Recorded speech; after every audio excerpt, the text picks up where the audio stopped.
na kami sa Rojas City. Pupunta na kami ngayon sa RML Manokan House. Doon kami magla-lunch, guys. In 200 meters, your destination will be on the left.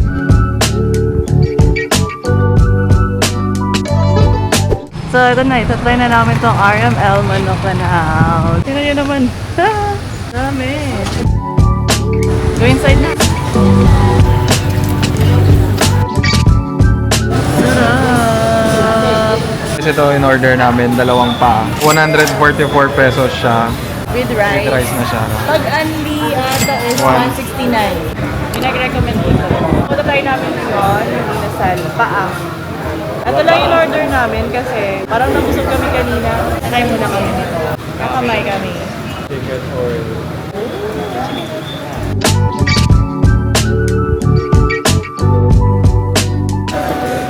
Yung manok, dito lang sa inasal na ano talaga lang, medyo madaming lagay. Sabi siya na. Yeah.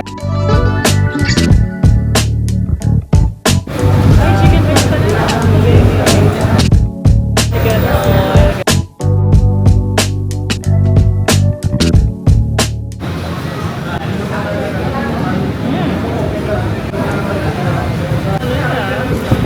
Chicken, hindi lang yung ano, tulad sa ato talaga ng inasal. Kaya ba siya, no? Guys, may nag-anti rice kasi. Sige pa, ayan. Uy. Tingnan mo yun, guys, no? Juicy siya. Juicy. Juicy siya. May lasa, no? Amit.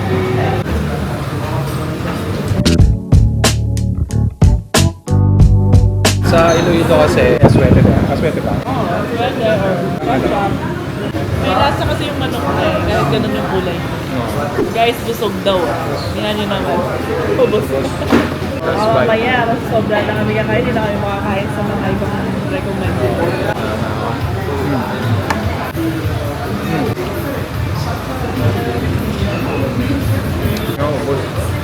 May sconielo guys. Order kami for dessert. 55 pesos lang, guys. Ito priceless nung chicken nila.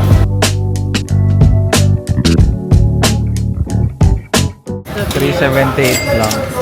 Hindi na kami nag-hand ni rice. Pura busog.